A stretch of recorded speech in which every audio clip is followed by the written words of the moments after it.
we can start with our presentation now, and you can type the questions in the chat during the presentation or later on. And remember, it's all being recorded as well and will be available on our website.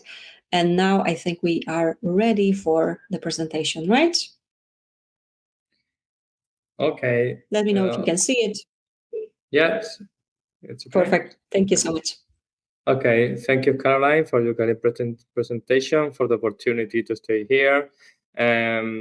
We are here to talking about genetic carrier screening and the matching concept. Okay, as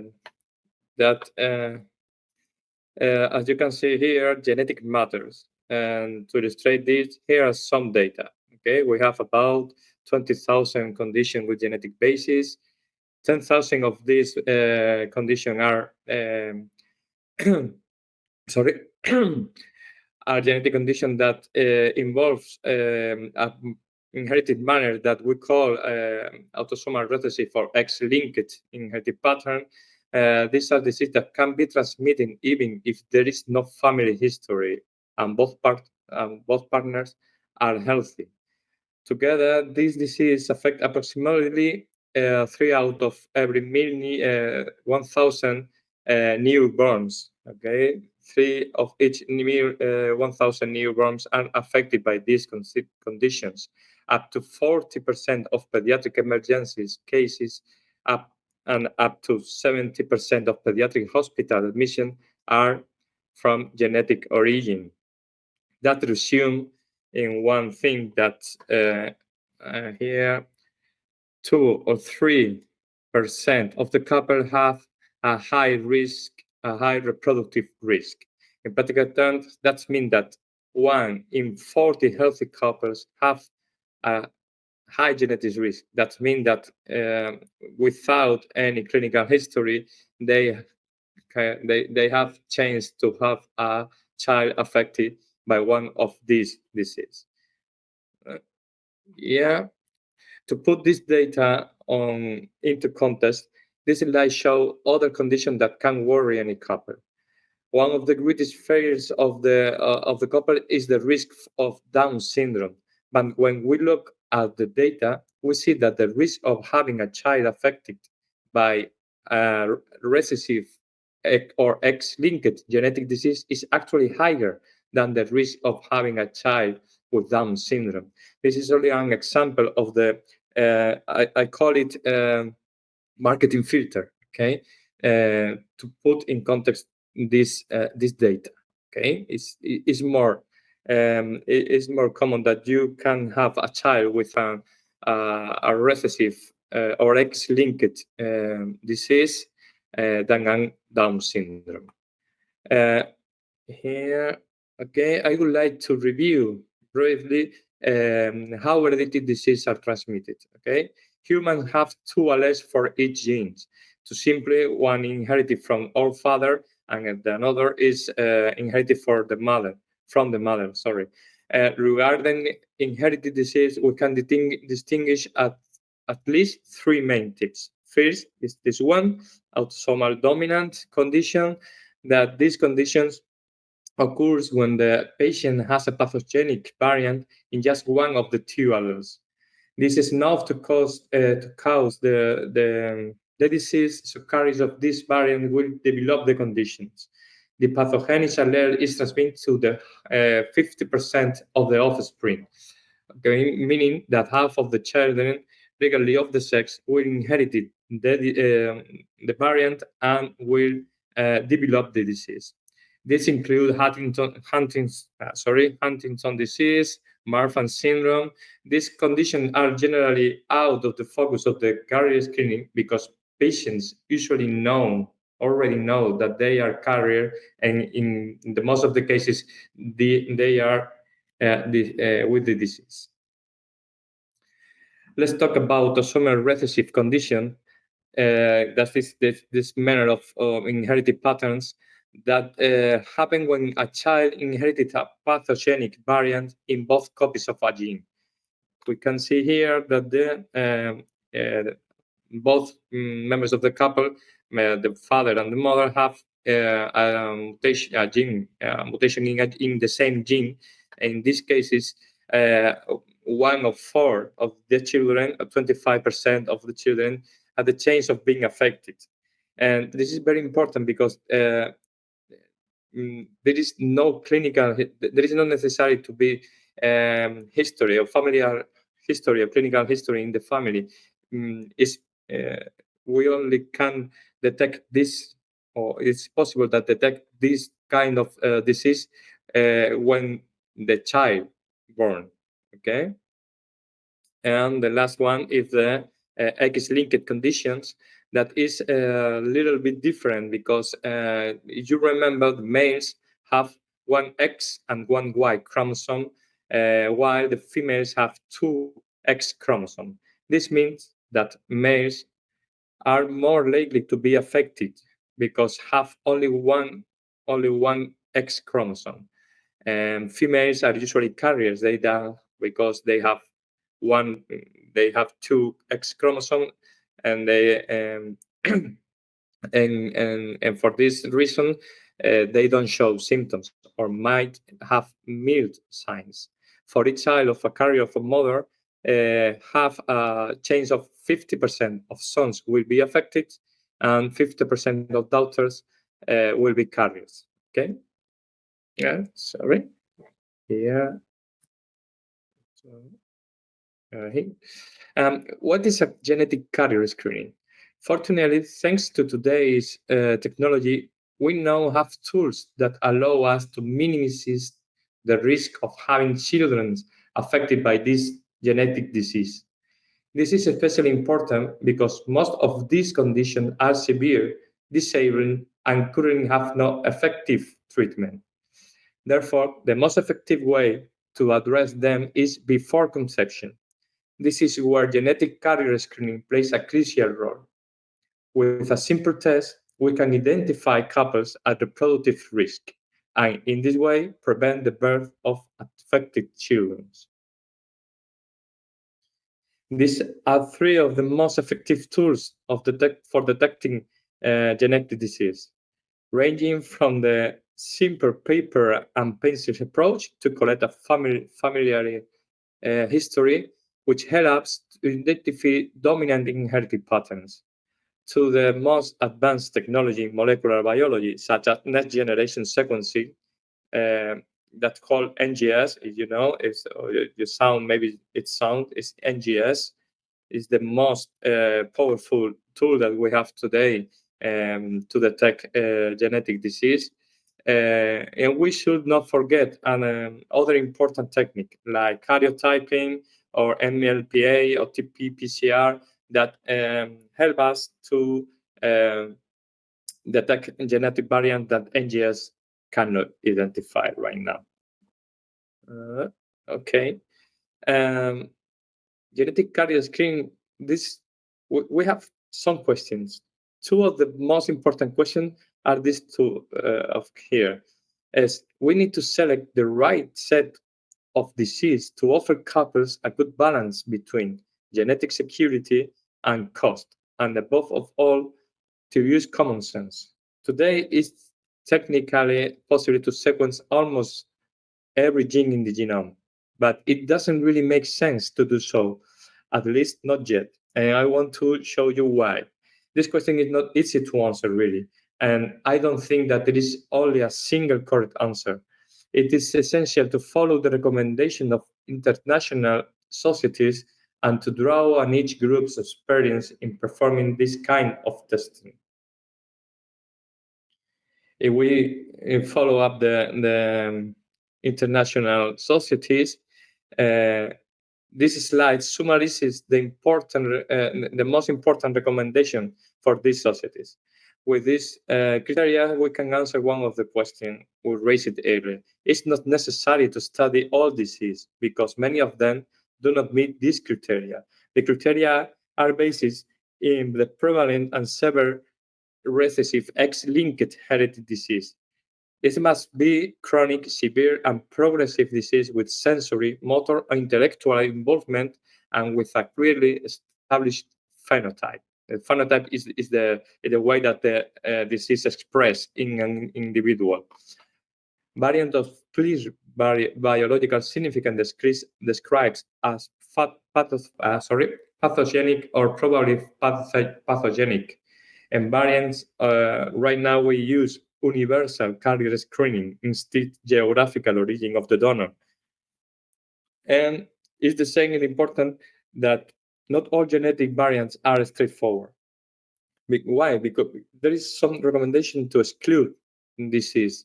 There's the same important that to include this disease. Why? Because some diseases are extremely rare, okay, with little known about the survival or how they show up in people.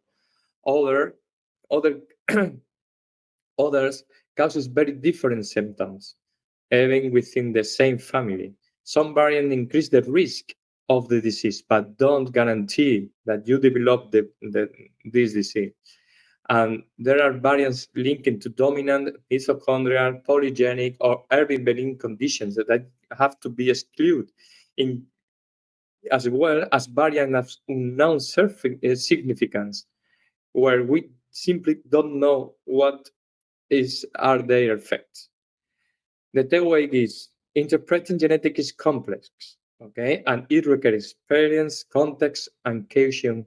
We focus only on information that gives us the most certainty possible. Okay, we don't want to make the couples more transmit more insecurity in this process. And there is more. This is very important. The key point in this, if we have to include disease, is all basis in this paper. Okay, this paper is the key for what disease we have to include in our genetic carrier screening. A very important thing is the concept of the threshold. The threshold, is the probability that the people, healthy people, have or is carrier of one pathogenic variant in a gene. Okay, and then this threshold that seems most appropriate to be or to use 1 in 200. That's meaning that 1 in 200 people carries a pathogenic variant. Okay, that it's increase in the risk, and is a real risk for this couple to have a child with some disease. And we can see here that it's recommended level 3. This is a tire level recommendation, and the American College of Medical Genetics and Genomics recommended for all the people makes the tier 3. All the people include that there is no problem there is no problem with fertility. Okay, this every couple that is thinking to get child, they recommended to do this carrier screening. This is the an example of the panel that the American College thought that is that we have to do or we have to include in this carrier screening, but this is not the reality market. Okay, the number of genes to include in carrier screening panels is quite ambiguous. In one of study, it was found that among all tests available on the market at the time, only 89 genes were included in every test. Okay, while the total number of the different genes across all the tests was 830. This suggests that a panel of these 89 genes is considered the most important by all the companies offering carrier screening, and this largely matched the genes I presented on the previous slide. Okay,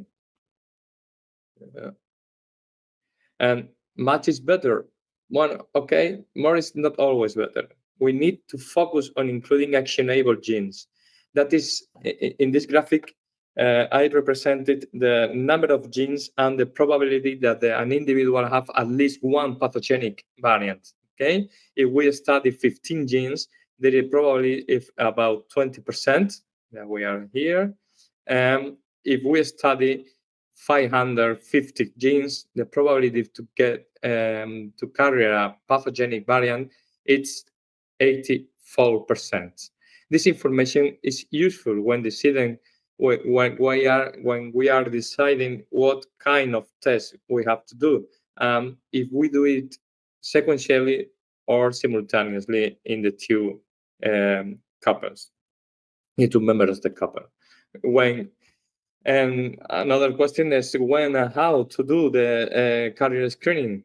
When is the best time to perform this? The ideal time is before starting an assisted reproduction cycle or before you get pregnant. The test can be done sequentially. That means the first one member of the couple, preferably in the female, in the women, because the X-linked disease. If the result is negative, the couple can be considered low risk. If the result is positive, then we have to test the male to see if he carries a variant in the same gene. Here we can see another recommendation that we can is a graph that I extract from the Beruso's work. We see a summary of when we have to take it. Okay, individual planning to donate gametes. Okay, this is we have to do it before doing the gametes. For couples that are planning pregnancy, when couples who will carry out assisted reproduction, couples who choose to have preconceptional screening, or consanguineous planning a pregnancy. This is the moment. This is the preconceptional period. Okay, it is important because we obtain the information of the risk, the real risk they have to have offspring affected by genetic disease included in the test. Okay, but this is a controversial point that the couples planning a prenatal diagnosis consanguineous in the early pregnancy stage, it's demonstrated that it's useful for these couples to test, to make this kind of test. Okay, this is a new recommendation. And here we have the concept of the genetic matching. Okay, genetic matching is only to do a puzzle. We have a female, we have the male, and the only we have to do is do the same as carrier screening and looking for that they have a match. Okay, because it is particularly interesting in the case of gametic donation because the couple gets the greatest genetic security we can offer. We have to get in mind that unfortunately the risk on this day never gets zero. It's never we can get to zero risk. Okay, why? Because we have this residual risk that we're going to talk right now. This is the protocol for a couple. Okay, if we do it the carrier screening sequentially, first in women, okay, including X-linked. If we found a pathogenic variant, we have to study male, and if no pathogenic mutation has detected, we can continue the cycle because there is a low risk cycle.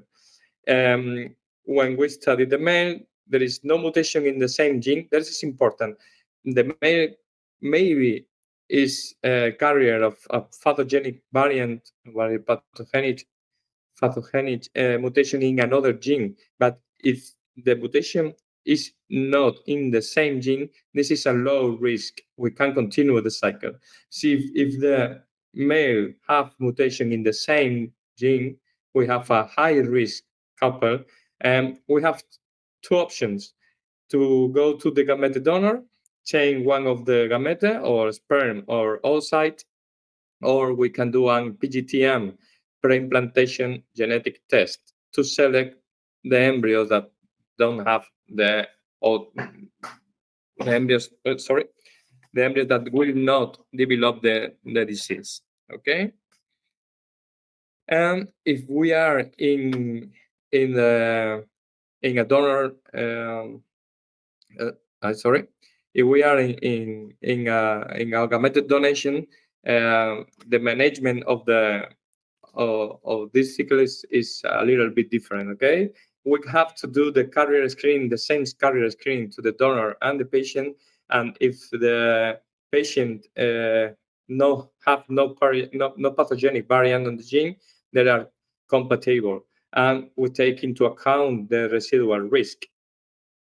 If the donor and the patient have or share pathogenic variant in the same gene, there are high risk. In these cases, the only change that we have is to change the donor. Okay, we look for another donor that don't have any pathogenic variant in this gene. And if it is an oocyte donor, if we have a female donor, and this donor, this woman, these women have a pathogenic variant in X-linked gene, we have to discard this donor. This donor is not adequate to be in the donation program. And sorry. Again, I want to talk about the residual risk I mentioned before, because this is important. It's an important concept that I want you to know. Okay, because there is no way to get zero risk. Okay, the risk that remain even that means the residual risk is the risk that remains after all effort have been made to identify and eliminate the risk. Residual risk is established on the basis of prevalence of the disease and the percentage of pathogenic variants that the test can detect. It's important to remember that no test can completely eliminate the risk. Some risks include not all causal variants are known, others are still discussing may exist. Other genetic causes may exist that aren't studied.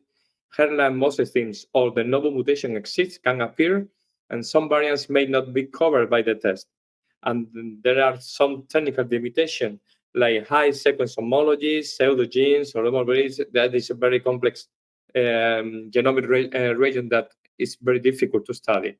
Okay, and then when we have a low risk couples, always we have a small residual risk. Okay, the concept that we have this tool to not eliminate the risk, but we are going near to zero. Okay, and to take home message, I want you to know that a couple has about 1 or 3% of a healthy couple. A healthy couple has about 1 to 3% of chance to be high genetic risk. That is to share pathogenic variant in the same gene. The probability of detect a pathogenic variant is greater than the more genes we study. Expanded carrier screening allowed to reduce the risk of a couple of having offspring affected by recessive and X-linked disease study. Okay, now go to zero. As a result of preconception, genetics testing, and subsequent informed family planning, a reduction between 47% and 90% was reported in the incidence of serious monogenic conditions such as cystic fibrosis or beta thalassemia. And it is a screening method, not diagnostic. This method is not for couples that they already know that they have a familiar disease. Okay, we have to manage in a different way. Not all genetic disease that exist are studied in this test. If a member of the couple carries a recessive mutation, genetic matching can be performed. If the women carry an X-linked PGTA or gamete chain must be done. Okay. In all donor in the UR international group are studying in another X bank or sperm banks are studying with the same panel that the patients must be studied with the same patient. In our cases, in Nuuma Genetics, we have an expanded panel that is compatible virtually with everyone on the market, because we use an exome technology that we can allow us to virtually compatibilize with all the tests that is in the market. Okay, and that's all I want to know. That to finish, I want to explain that the genetic matching empower couples to make informed reproductive decisions and significantly reduce the risk of severe genetic conditions. Okay, I want you to remember that carrier screening gets the opportunity of the couples to reduce the risk at the most we can do it right now. Okay. Thank you for your attention, and I will try to answer the question that you have. Okay. Can you still explain how that genetic matching that we are discussing differ from regular genetic testing or carrier screening as well? I don't know if I understand you the question, but the matching for the carrier screening, it is important that the two members of the couple have the same study. Okay, that is very important. Why? Because if we can imagine that it's occurred. Okay, one couple go to one center, they do only one carrier screening for the female, for example, and they change to another center and they have to do another screening or carrier screening to the male. Okay, but that's very important that the same, because if how can I can explain it? If you have one pathogenic variant in one gene, it's very simple to check in the another couple. Okay, but if the test is different and is huge or is greater than you do it before, maybe you can find another variant in one gene that wasn't studied in the first panel. I don't know if I explaining me myself, and then it's you have to start again and you have to do and 3 panels, not 2. You have to Exactly. do 3. Okay, and it's very important. If you don't do the same panel, you have to be sure that the new panel, it's absolutely compatible with the first panel. Definitely. Maybe one solution is maybe only study the gene that is altered in the first member of the couples, and we forget about another disease, because if you in the market is a lot of carrier screenings panels. Okay, there is some groups, there is some enterprise that do 1,000 or 2,000 genes. Yeah. This is for me is crazy. Okay, because in Spain we have a law that we don't do PGTM, or we can't select embryo for every disease that we want. Okay, there is a benign condition, benign that is condition that we can't select embryo for. And why do you want a gene in your carrier screening panel if you can't action if you have 2 members of this couple with the pathogenic variant in this gene? Okay, this you have to think. Not always much is better. This is very important. I'm absolutely defender of the a basic panel of 15 diseases. And actually, there is a question. I think you can see it. Yeah, what is the best carrier type test panel? Yeah, this is my opinion. I have a lot of time of experience. The best test is the test that is doing or is developed by a expert geneticist. Okay, and this is very important. The threshold used for the prevalence of the disease, the severity of the disease, and the prevalence of the disease. Okay, the threshold that is recommended is 1 in 200. 1 in 200 means that this 96 this is 96 genes. Okay, this is for the American College is the best carrier screening. Okay. Sounds good. Of course, if you have more questions, go ahead. If not, we will be finishing slowly. But of course, first, I would also like to ask you again, this is a question that we have got before. How long does it take to get the results? Right? This is important. And so does it delay treatment a lot? Or Yeah. This is a good point. It is time consuming. We have two tests different, and I know that all the people are working in the same way. The minimum is 2 weeks, the 2 to 6 weeks. This, yes, it's time consuming that you have to do it in the first consultation, in the first appointment of the reproductive appointment. The doctor had to say you that this exists, okay? And in the first time you go to the center, take your blood and make it, okay? Because you start lo antes posible. You start as soon as possible.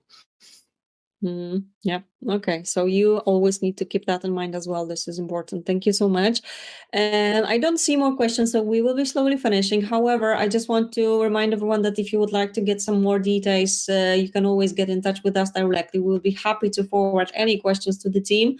But also today, after we finish, you will be redirected to a website where you can actually book a consultation, and that consultation will take place with the team from Urvista Hermosa.